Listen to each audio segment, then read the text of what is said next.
Yahoo! Hello, hello, hello mga masters and mga kaji! Good morning, good morning, good morning, good morning po sa inyong lahat dyan sa Pilipinas at sa buong Asian countries at kung saan man kayong lupalop ng ating daigdig ay hayaan niyo muna kami ni G, the Green Girl, Ikiri Patuti Iguana.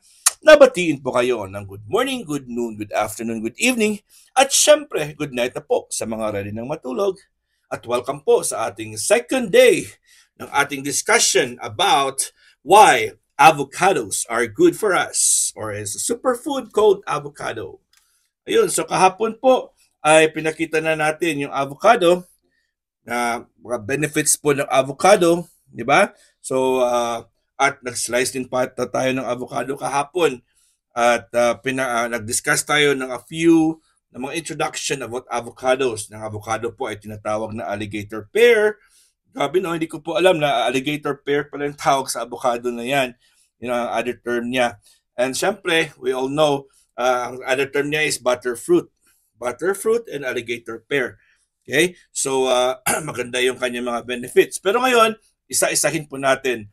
I think we have 11 on the list kung ano po yung mga avocado, ang mga benefits na makukuha ng avocado natin sa avocado pag kumakain po tayo ng avocado, mga masters. Alright, so sit back and relax and welcome sa ating episode about avocados. So first, benefit po ng avocado. Ito po yung avocado natin na sinarize kahapon. At kinain ko na po yung, bago naman ito, pero kahapon nag-slice tayo po ito, kinain ko na po yung kahapon. Ito naman bagong slice naman ito, para naman po ito kay G. Mamaya, kakainin naman ni G yung kalahati. Kasi yung kalahati, yung buong avocado, kinain ko na. Cut lang ako ng konti para kay G. Pero hindi na natin nakuha ng video yun, mga masters, kasi syempre, nag-cut na, 12 minutes na po tayo. So number 1, avocados, healthy for the heart. Kung makikita niyo po, parang heart din po yung design ng avocado. Okay, parang heart din po siya. Kanyang, diba? Ang heart natin parang ganun din. So, it's really good for the heart. In every 100 grams of avocado, usually ang 100 grams dito po mga masters, itong parang ganito lang po yan. Yung kalahati. Kaya siyempre kukunin mo yung ang seed para 100 grams. So, contains lutein. Ano pala? There are, sa isang 100 grams ng avocado mga masters, ay may 76 or there are 76 milligrams of natural plant sterol called beta-sitosterol. Ito po, mga beta-sitosterol, mga masters, mga ka-G, maganda po yun para sa ating heart. Okay? Regularly consuming beta-sitosterol and other plant sterols may help maintain healthy cholesterol levels, which is important for heart health.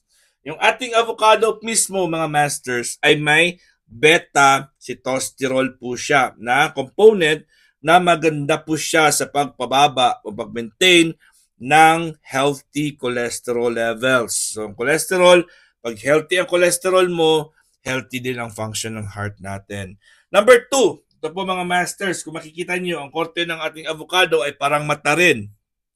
So, great for vision.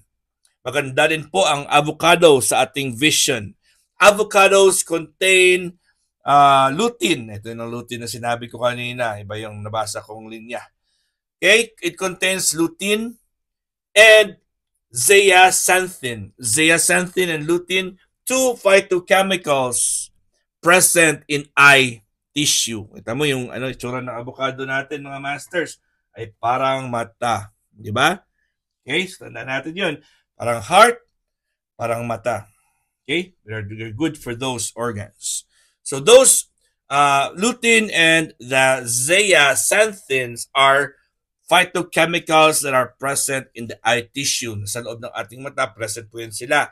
They provide antioxidant protection.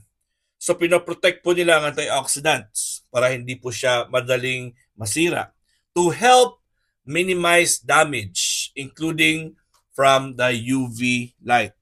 So, siyempre, pag palagi ka pong sa labas, palagi exposed po yung buong katawan mo at siyempre mata mo, hindi ka nag-wear ng sunglasses or ng protective gear sa yung mata.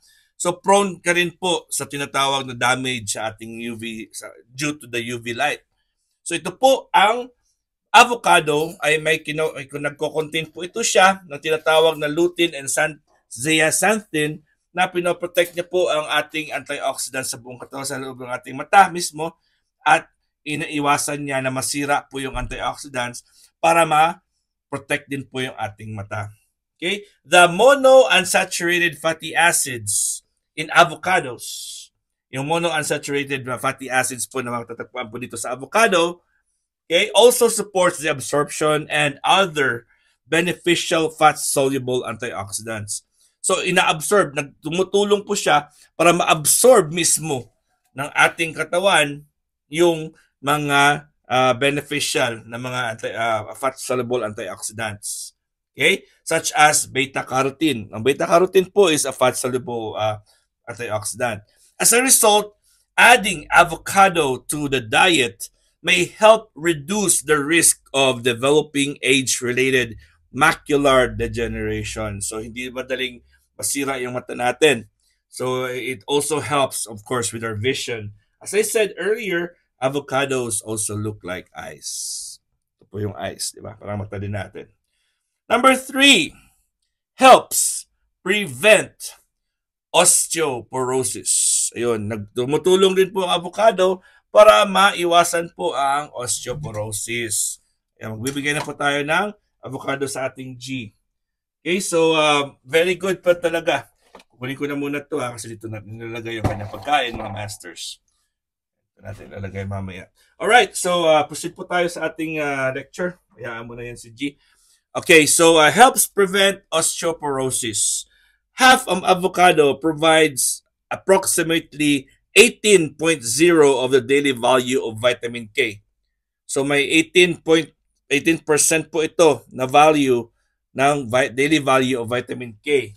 This nutrient, the vitamin K, this nutrient is often overlooked but is essential for bone health.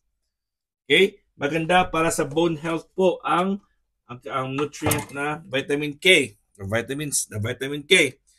Taking in enough vitamin K can support enough bone health. Can support bone health. Nakakatulong po sa bone health sa ating buto. Sa health ng ating buto ang vitamin K. So, anong ginagawa niya? Ini-increase niya po ng vitamin K ang calcium absorption. So, tinutulungan niya po na ma-absorb ng ating buto ang calcium. That's the purpose, yan po ang tulong na magagawa po ng vitamin K pag meron tayong vitamin K na tinitake. So again, avocado is also rich in vitamin K. O, diba? What a wonderful superfood fruit po ito ang ating avocado. Okay, so tinutulungan niya po ma-absorb po ang calcium sa ating buto. And reduce niya rin po ang urinary excretion of calcium. Ito, imagine niyo with the help of this vitamin K, ay dinedelay niya po or reduce niya po ang paglabas ng calcium sa ating ihi. Tinutulungan niya na ma-delay na hindi lalabas ang calcium sa ating ihi. Kakain na po si G natin ng kanyang avocado. At ako ay kakain din kasi paborito ko talaga itong avocado na to. Okay? Okay. So, number 4. Fourth benefit of avocado. It helps prevent cancer. Gabi talaga ang avocado, mga masters. One of my favorite food. Yan, kumakain din si G natin. Eating avocado for the G. Siyempre, para sa kanya to. Huwag na lang nating hatian. At baka magalit ang ating G, the green girly, cutie patootie iguana. May kinakain yung avocado. Alright. So, components may prevent cancer. Studies have not yet assessed a direct link between avocado consumption and the reduction in cancer risk. Pero marami na pong mga experiences na marami sabi talaga, ang avocado po ay nakatulong sa kanila. Oo, si G natin ay kain po ng avocado yan. Bukas po mga masters ay ano na lang natin yan, i-discuss po natin yan kasi ayaw ko namang damihan talaga ang discussion natin kasi I feel like we have to make sure we focus more on the topic. Ako po excited na rin po ay kakain ulit ako ng avocado ko. Okay, so let's give it to G because G likes avocado. Kahapon po kumain din po si G natin ng avocado. Kaya enjoy niya po yung kanyang avocado. Kanina po ay nakita niyang nagpe-prepare ulit ako. So sabi niya, sarap naman ng avocado ng daddy. Yan. So give me chance po ngayon. Ako po ay magpapasalamat sa inyo sa inyong full love and support. I hope na patuloy po kayo sa panood sa ating daily premiere, ating G and Daddy Health and Lifestyle Tips. Ito po ay talagang alay ko po ito sa inyo. Libre po ang ating lectures, di ba mga masters? Libre po ito at wala po tayong ang aking hinihingi lang po sa inyo ay dyan lang po kayo, makinig kayo araw-araw at i-share din po sa mga loved ones nyo. Okay? At please don't forget to like, share, and subscribe. Of course, comment. At yung mga tao po na nanonood, dikitan nyo rin po kasi they can also help us grow our own channels. So sa mga tao dito, nagko-comment sa baba, and po, please don't forget na supportahan din po natin sila. Give and take na po tayo ha. At tayo mag-enjoy lang po dito po sa ating YT World. At maraming salamat talaga.